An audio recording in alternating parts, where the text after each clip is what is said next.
the Bible in the book of Genesis, and specifically the story of Abraham, who's really essential to understanding the Bible. To know the story of Abraham, we need to know his life so that we can know what it means to have faith in God. And that's the story we're looking at. And this is today the last story about Abraham, really, before we move on to see other stories. And this is incredible, what I want to open up with you. Now, we're all about the Bible here, and we want the Bible to be the message. And today, the story is quite lengthy. All right, so if you struggle to read, or if it's difficult to focus, can I just ask for your patience as we go through this lengthy story together? I'm going to read it out loud. It'll be up on the screen as well. But this is coming from Genesis chapter 23 and then into Genesis chapter 24. Okay, so just the first few verses of Genesis chapter 23 and then into Genesis chapter 24. If you're able to look at it on a screen or in a Bible, let me encourage you to do that, because this is a longer story, but it's also such a good story. And I'm looking forward to opening it up with you. Let me read from Genesis chapter 23. Sarah lived 127 years. These were the years of the life of Sarah.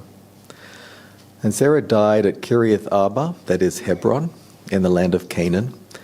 And Abraham went in to mourn for Sarah and to weep for her. And Abraham rose up from before his dead and said to the Hittites, I am a sojourner and foreigner among you. Give me property among you for a burying place, that I may bury my dead out of my sight. Then we'll turn to Genesis chapter 24, next chapter, starting at verse 1.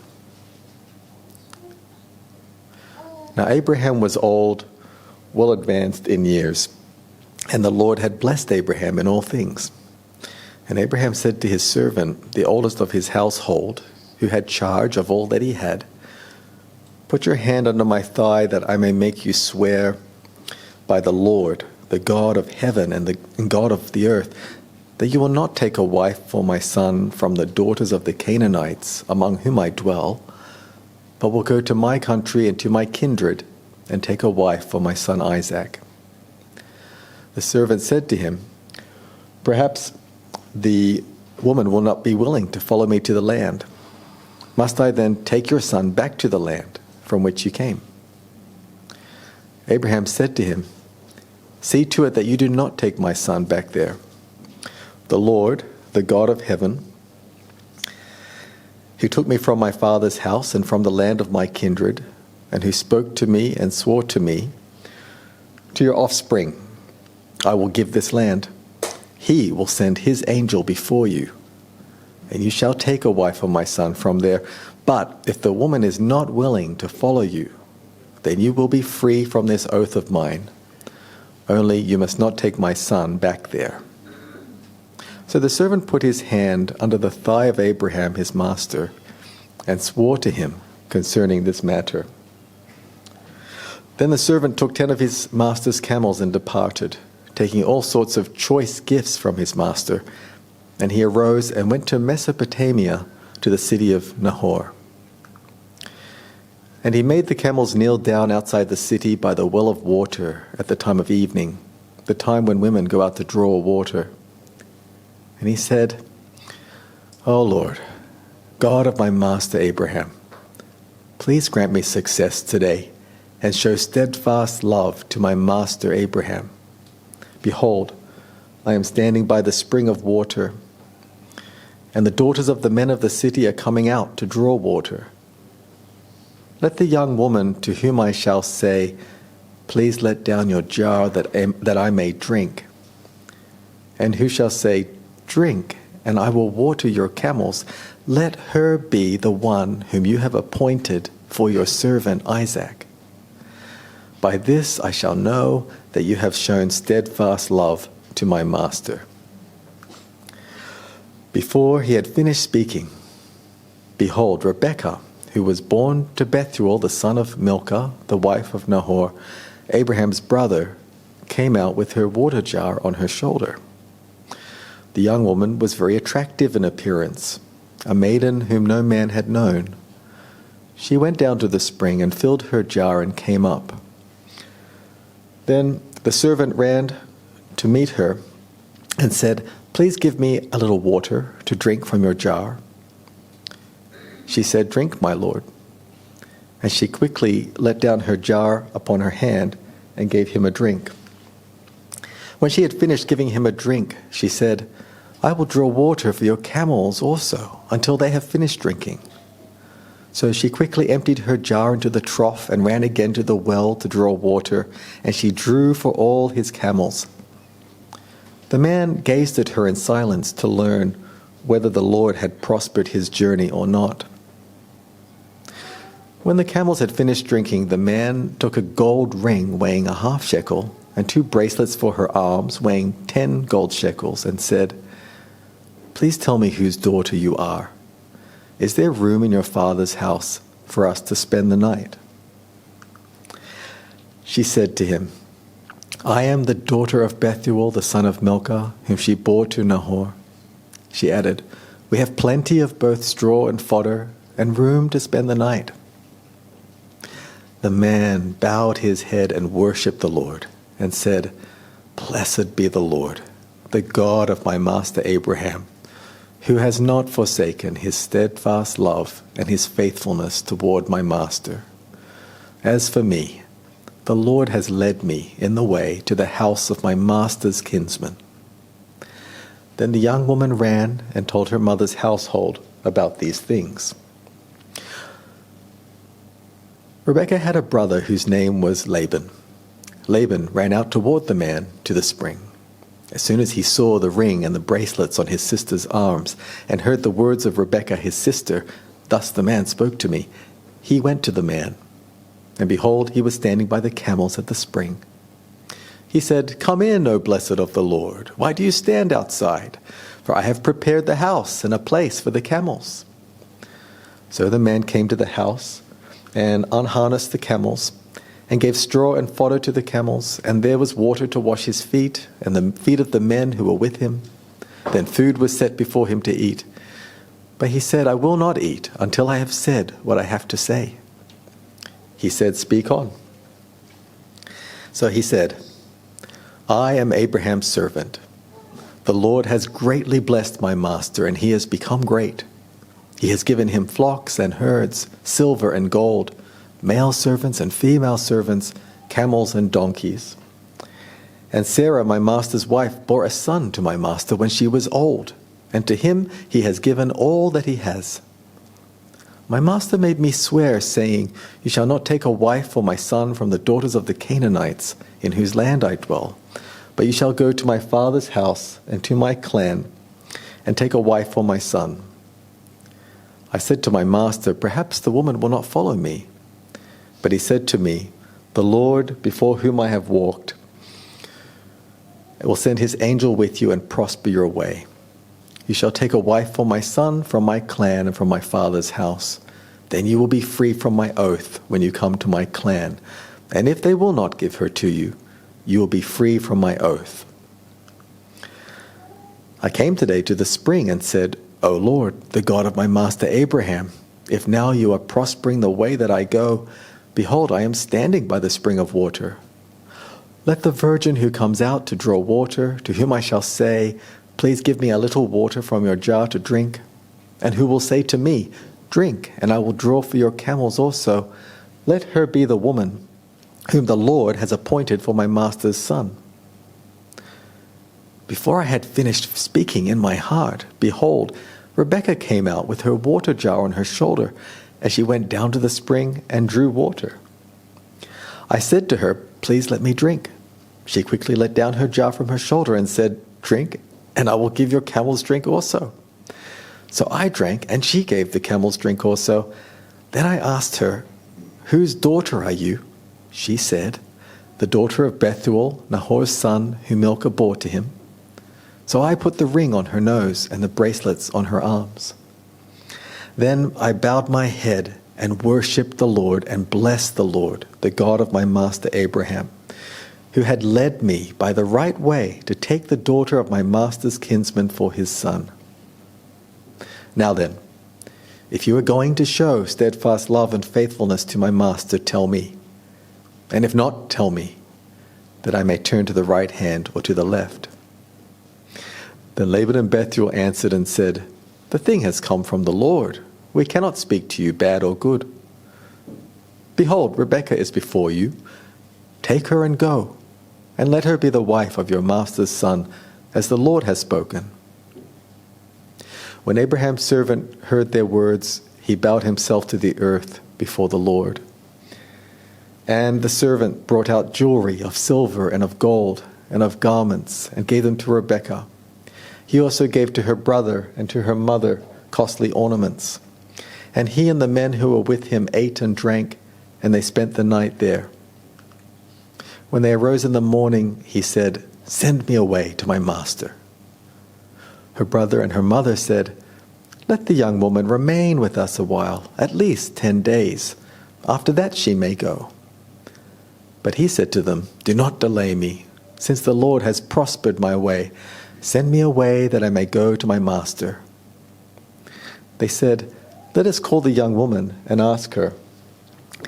And they called Rebekah and said to her, Will you go with this man? She said, I will go. So they sent away Rebekah their sister and her nurse, and Abraham's servant and his men. And they blessed Rebekah, and they said to her, Our sister, may you become thousands of 10,000s, and may your offspring possess the gate of those who hate him. Then Rebekah and her young women arose and rode on the camels and followed the man. Thus the servant took Rebekah and went his way. Now Isaac had returned from Beer-lahai-roi and was dwelling in the Negeb. And Isaac went out to meditate in the field toward evening. And he lifted up his eyes and saw, and behold, there were camels coming. And Rebekah lifted up her eyes. And when she saw Isaac, she dismounted from the camel and said to the servant, Who is that man walking in the field to meet us? The servant said, It is my master. So she took her veil and covered herself. And the servant told Isaac all the things that he had done. Then Isaac brought her into the tent of Sarah his mother, and took Rebekah, and she became his wife, and he loved her. So Isaac was comforted after his mother's death. These are God's words. As I said, this is a lengthy story, and thank you again for your patience today. But we want to look at this story because it tells us something about this steadfast love and faithfulness of God. And there's two parts of this story that I want to share with you this morning.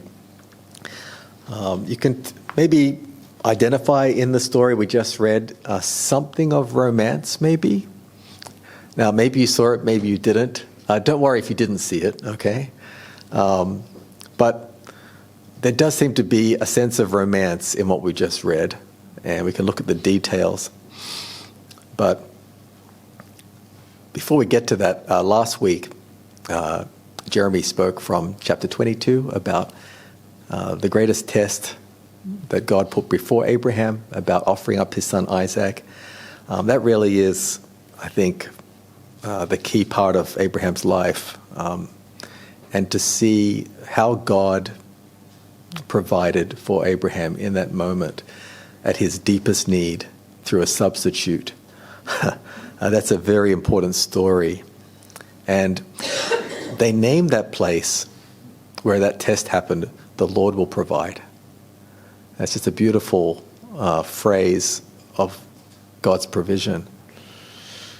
And I want to carry that into what we're looking at today. The Lord will provide. Abraham is not done yet in what he needs to do and how he needs to trust in God. And what we read at the beginning in chapter 23, it tells us about his wife Sarah and how she had passed.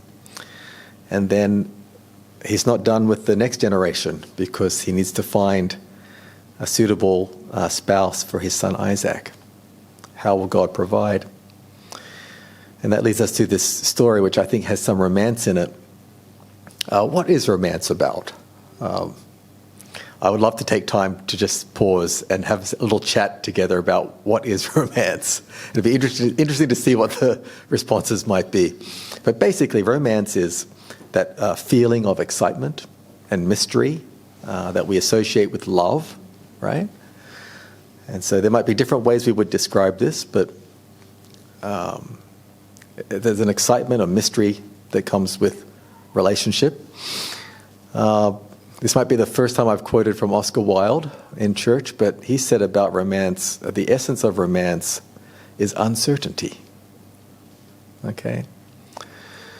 And again, maybe you get this, maybe you don't, but there is uncertainty happening in this story. The servant is sent to seek a wife for his master's son, uncertain of what he might find at the destination. Rebecca, this young woman who is willing to go, but again, not knowing, not ever meeting the person that she's going to marry. Uncertainty. Then you've got the son, Isaac, who's been waiting, and not knowing who will be his bride. Uncertainty. And then you've got Abraham, again, not knowing how God will provide. So there is definitely uncertainty through this story, and I think that's where we see some of the romance. But then we'd have to ask ourselves too, why is this story here? What's the purpose of this story? I've heard this story presented previously as how to find the right person for marriage. And so if you do what the servant does, you'll find the right person. I've heard it described this way. If you want to know God's will for your life, look at the servant and see what he does. There are insights from this story about God's will and about marriage, but that's really not the purpose of this story, to help you find your life's companion that way. We have to remember the whole story, the whole context of the story of Abraham. And what do we find there? As we look through the different stories, we see God makes promises, right? God makes promises to Abraham. I'll make your name great. I'll provide a land for you. Your descendants will be like the stars. God's make these promises. And then you see Abraham respond to those promises. He's trusting in God, and he has to act on what he believes. So he's acting and responding. And then you see in some way God providing to enable Abraham. So God promises, Abraham responds, and God provides. That's what we see throughout these stories of Abraham's life. And really, God is the central character in these stories, actually. It's not really Abraham, it's God. And God is on the way to fulfilling his promises, not only to Abraham and Sarah, but actually ever since the beginning, at creation, when God promised Adam and Eve that there would be a Redeemer who would rescue the world from the curse of sin and death. God's actually working out that promise through the story of Abraham. And this fulfillment will unfold over generations to come. So that's kind of the context of what's going on around this romantic story. And so the romance of Rebecca and Isaac is beautiful because it ultimately reflects what is supremely beautiful. It's God's loving pursuit of his own people. That's what's happening in Genesis, and this is what's reflected here too. All right, so we get to chapter 23, and we see Abraham holding on to God's promise, even though he experiences loss and grief. When Sarah died, they had been married for over 100 years. And let's just lay aside the question of the longevity. That's a separate issue. Happy to chat about it afterwards. Okay, but this had been a long time that they'd been together. They'd left their homeland 62 years previously, so they'd been on this journey for 62 years. When Sarah died, her son Isaac was now 37 years old when she passed away. But Sarah had been with Abraham throughout all of these stories we've looked at. When God called them out of their homeland, when they wandered down to Egypt to look for food during the famine. When they came back, God's promises. When Abraham was in that battle, remember that battle versus the kings? When God judged Sodom and Gomorrah, Sarah was with Abraham. Obviously, when Abraham had to bring Isaac to the mountain to face his test, Sarah was aware of that. So she was there for all of these parts of Abraham's life. His good responses, but also his failures too. And we didn't get into the detail, but she also had her own failures as well along the way. But she's probably most well known for being the mother of Isaac, whom they named Laughter, remember? And God said to Abraham and Sarah, is anything too hard for the Lord? Right? And Sarah died. She died in Hebron. Hebron is really the heart of the promised land. And so she was buried there. And Abraham shows that he is committed. He's holding on to God's promise because God's promised him this land, but it doesn't officially belong to him. He doesn't have any titles, no property titles. And so he must purchase the property that God has promised to him in order to provide a burial place. But he does that. And it's a large amount of money, but he does this, and it's really a statement of his faith in God, that this is indeed his land. And so Sarah is buried there. And we won't get into it, but Hebron really becomes a symbol of faith in God in the Bible. That's his commitment. That's his resolve. It's not just a marker for where Sarah is buried. It's a monument to his faith in God and God's promise. And so we come to chapter 24 and we see verse 1. Abraham was old, well advanced in years, and the Lord had blessed Abraham in all things. That's an interesting phrase if you look at that again. Can you experience grief, live in old age, and all of the burden and affliction that might bring, and be blessed in all things? This verse says you can. Now, perhaps Abraham didn't feel it, maybe, but this verse says you can go through loss, you can suffer affliction and burden, and still be blessed. Isn't that interesting? I'd love to unpack that more, but we need to keep moving. He's not just blessed, he's still centered on God. And in the story that we read, Abraham brings his servant, his most important servant, and has the servant make a vow. And this is personal. The servant has to put his hand under Abraham's thigh. Okay, that's personal. And what he's indicating there is that the reproduction, the continuation of the family was essential to Abraham, and he's involving his servant into this commitment by putting his hand under Abraham's thigh. It's personal.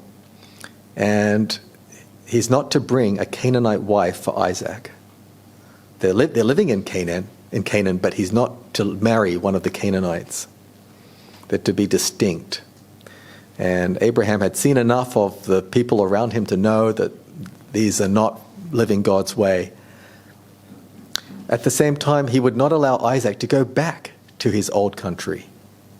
That's not what God had instructed, and so Abraham tells his servant, don't bring my son Isaac to choose a wife for himself. You go instead of Isaac.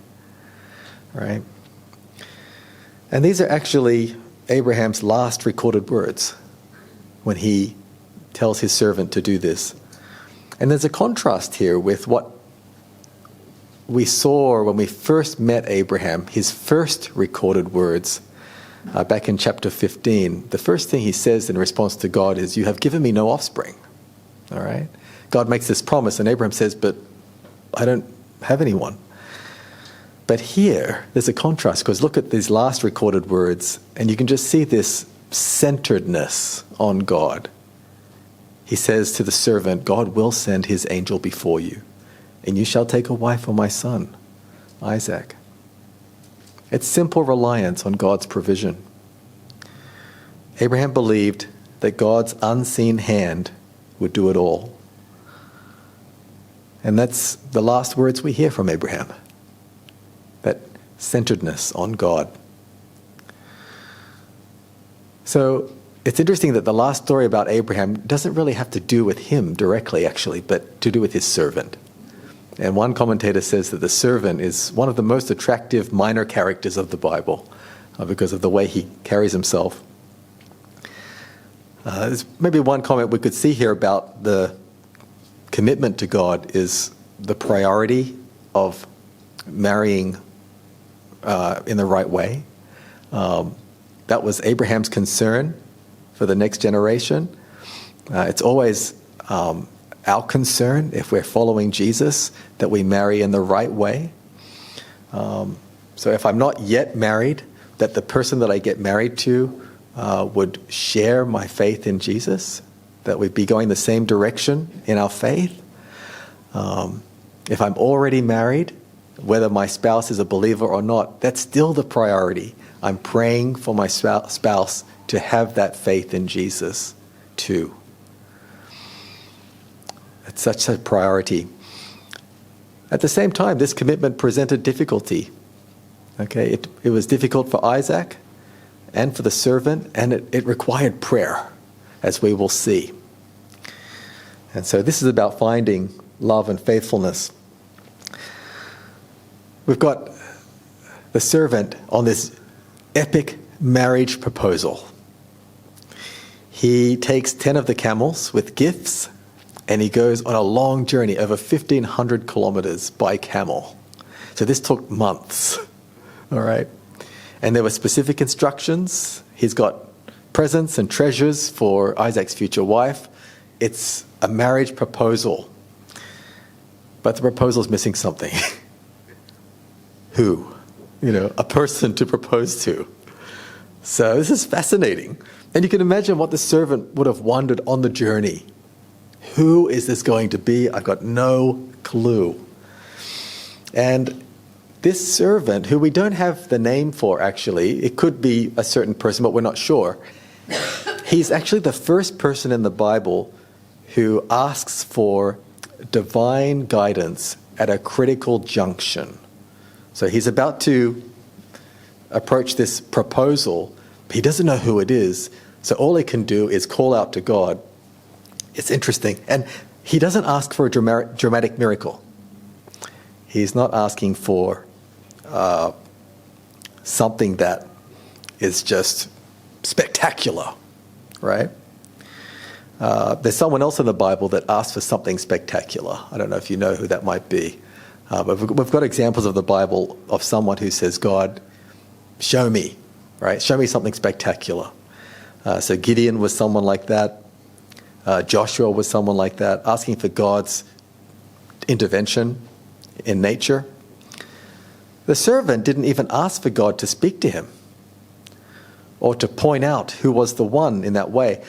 But instead, the servant asked God to show him the appointed one through his interaction with the young women at the well.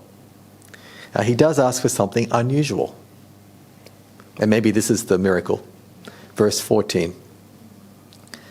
Let the young woman to whom I shall say, please let down your jar that I may drink, and who she shall say, drink, and I will water your camels, let her be the one whom you have appointed for my servant Isaac. So such a volunteer would obviously need to be kind, generous, capable. The servant is really asking for a practical miracle. It's interesting because a camel can drink around 90 liters. All right? And the jar of water might carry several liters. And typically the well would be a large, deep hole with steps leading down to the spring water. So each drawing of that jar would require substantial effort to carry. And to water the camels would have taken multiple trips. One person estimates between 80 and 100 trips to that well, up and down the steps. Some of us, I think we're already aching just thinking about it. And maybe 1-2 hours hard work. And all for a stranger. That's what the servant is asking for. Who on earth would agree? Let's take a step back for a second and just think about the way that we ask God for guidance. Is this an example of how we should approach God for guidance and decision making? I think first we should ask ourselves, how do we normally make decisions? Right? That would be a great question to discuss. How do we normally make decisions? I think maybe most of us might think, well, probably common sense, right? Common sense. Taking the most reasonable approach based on the evidence available and reducing risks to increase our certainty that this is the right decision. But I think what we often find is that when we use common sense, we often find that our reason is not enough. That maybe we've made a decision with common sense, but timing can affect that decision. Maybe the timing's not correct. Or maybe something external, some other circumstance affects that decision that we weren't aware of. And then with common sense, it's also true that we're affected more by our emotions and our past, more than we might admit. We know common sense is important, but have you ever made a decision that was more of a reaction under stress? We've done this many times. So it's not just common sense, is it? Our feelings come into play, our past comes into play. But I find this is really challenging to the way I make decisions. What if Abraham only lived by common sense? What if he had lived a life where his aim was to just increase his security and prosperity, reduce his own risk, take the most reasonable approach? Do you know, he never would have left his homeland. He never would have left. He would never have accepted God's call to move. He never would have ventured out to battle and rescue Lot, his nephew, or to wait for the birth of his son. He certainly never would have sought to offer up his own son. So Abraham was a flawed man and made errors, but once he remembered God's call, he kept coming back to, what has God promised? What has God said? And so he lived by reliance on God. More than common sense, he lived by faith. So back to this moment in the story. The servant could have arrived and asked for the address of Abraham's relatives, conducted a thorough inquiry and process to determine the most suitable candidate for Isaac. But in his heart, the servant knows that since God has promised to continue Abraham's family, and the servant would have witnessed God's provision over the years, God must provide the appropriate person. And so the servant calls out in his heart to God with humility for help and direction. And so you have to look at this for yourself. Look at verse 15. I love this. In verse 15, before he had finished speaking, behold, Rebekah. God knew what the servant needed even before he asked it. And it tells us that she's born to Bethuel, the son of Milcah, Abraham's brother. She's the granddaughter of Abraham's brother. So she's a relative, certainly normal in that time period, and so appropriate for marriage. But we know this, the servant doesn't know it yet. Okay? That's not revealed until verse 24. And she's attractive, and the servant approaches her and asks her to give him a drink, right? So she lets down her jar. She gives him a drink. Imagine what the servant's thinking right now. Is she going to say something else about the camels? Finishes the drink, and then she speaks and she says, I will draw water for your camels also until they're finished drinking. She says the thing. She says it. And she does it. She does all that hard work to feed, to water the camels. Verse 21, the man gazed at her in silence to learn whether the Lord had prospered his journey or not. Okay, imagine he'd be buzzing with this sense of what is going on. When the camels were finished drinking, he gives the jewelry to her and asks her, who is she? Verse 24, she reveals, I am the daughter of Bethuel, the son of Milcah. She is just the right person that he's looking for. And what you see here is the man worships. He is overcome. And what he says is, "Blessed be the Lord who has not forsaken his steadfast love and his faithfulness."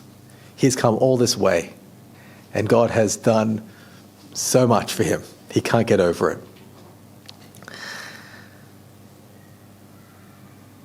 God answered his prayer before he had finished speaking. How does God keep his promises, and how does God answer our prayers? We've seen previously that it could take years. It could take a very, very long time. And some answers we may not see the fulfillment of in our lifetime. But it can also be before you ask. So we should accept both, that God can answer in his time in these ways. And what happens here tells us something about God's involvement. The God of the universe is not someone who is from a distance, meddling from time to time with a miracle here and there. The whole thing is under God's involvement. The whole story has God's hand in it. Just moving quickly again, there's confirmation here because Rebekah's brother gets involved. His name is Laban. It says Laban ran towards the man, and as soon as he saw the jewelry, he greets the servant, "Come in." Right? What's happening here? The name Laban, it means the white one. And that's a name associated with the moon, actually, the white one. And this is where they live, where the moon is worshipped. And this is Laban's background. He's the same man who would go on to deceive Isaac's son, Jacob, all right, and cheat Jacob. But you get a sense of his character because it says, as soon as he saw, right, the jewelry, he sees opportunity. And it's kind of funny as well. And so he greets the servant, come in, right? And in the story, it's a long story, and the servant tells Laban the story. You might be thinking, well, we just read this, right? But Laban has not heard the story. He doesn't know anything. He's only thinking about an opportunity to make money. So he needs to hear the story. And it's such an amazing story, it should be retold. And that just leaves us with the final question, would they be willing? He's found the right person, it looks like, but would they be willing to let her go, let Rebekah go? So Laban and Bethuel, they respond in the positive. Take her. And without getting into the detail, they want to hold the servant longer, probably to get more out of him. Stay 10 days, right? But the servant says, no, I need to leave today. So then it comes down to, would Rebekah be willing to go immediately? And she says, I will go. So it all plays out. So they get on the camels, they go back to the promised land, and you have this anticipation. And in verse 63, Isaac lifts up his eyes. He's in the field meditating, and it says he lifts up his eyes. What's before me? Something in the distance coming. Rebekah, she's traveling, she lifts up her eyes, right? And I think there's a bit of romance here, right?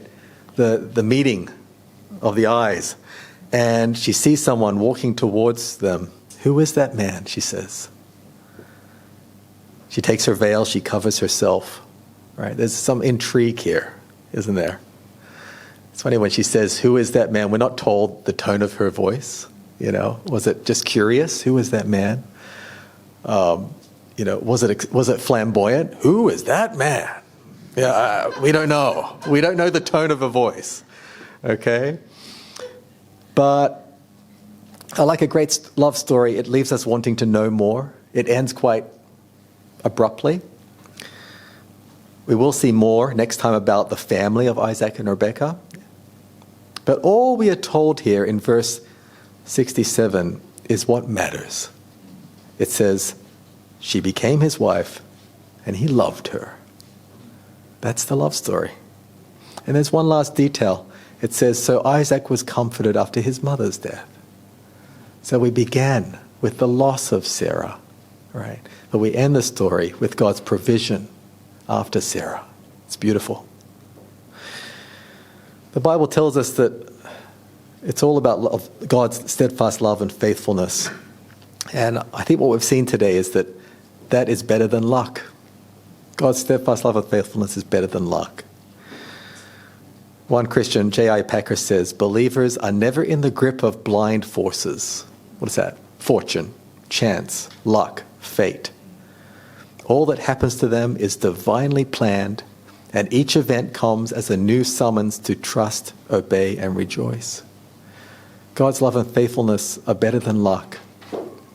So the point of the story is not that we somehow lay out criteria that God has to fulfill in order to determine his will, right? It's not that. It's that God brings guidance as we're faithful to his word. This is what Proverbs 3 says, trust in the Lord with all your heart. Do not lean on your own understanding. In all your ways acknowledge him, and he will make straight your paths. If you are faithful to come back to God, to respond to that love and faithfulness, God will guide. God will deal with you in all your paths.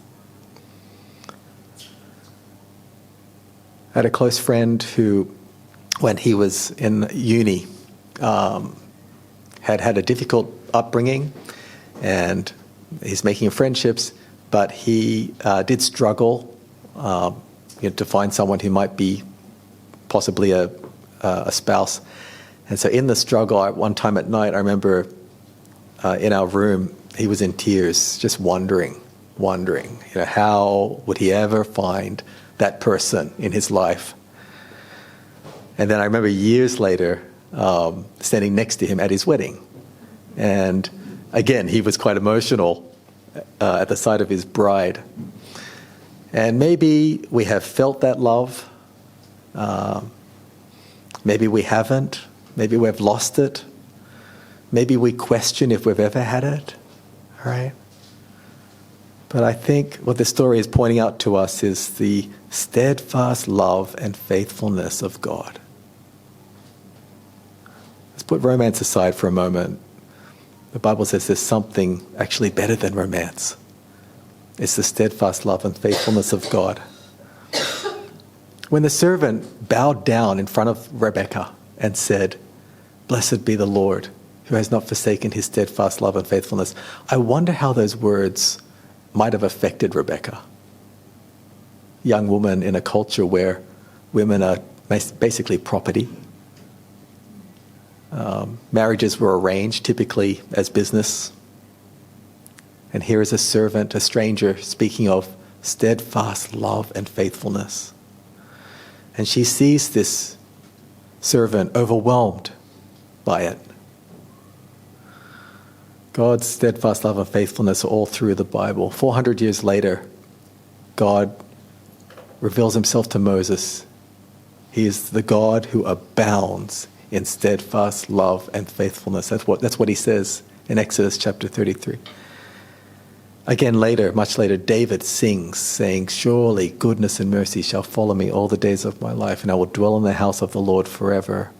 There's this heartbeat of God's love and faithfulness all through the story of the Bible. The prophets would point out to the people, "What are you doing? Come back to the love and faithfulness of God."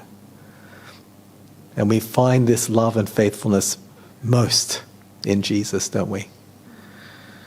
Jesus comes and speaks with wisdom to our anxieties, our burdens, about our needs. He says, God knows when a sparrow falls. Don't you think he knows what you're going through? Right? God clothes the flowers of the field. Don't you think God can take care of your needs? Seek God's kingdom and his righteousness. All these other things will be added. Wisdom. And he serves with compassion, perfectly relying on the Father. Jesus knew his people better than they know themselves. And there's a story where he goes to a well. The great servant goes to a well. He sees a Samaritan woman there. Remember? He knows her perfectly, but he didn't turn away from her. And she runs telling everybody, "Come and see someone who told me everything I ever did." Steadfast love and faithfulness. And for the joy that was set before him, he takes up his cross and he endures it. There's no one that loves us like Jesus. Let me pray with you. Father, what an epic story we've looked at this morning. And you fill our hearts with your love as we see what you do in this story.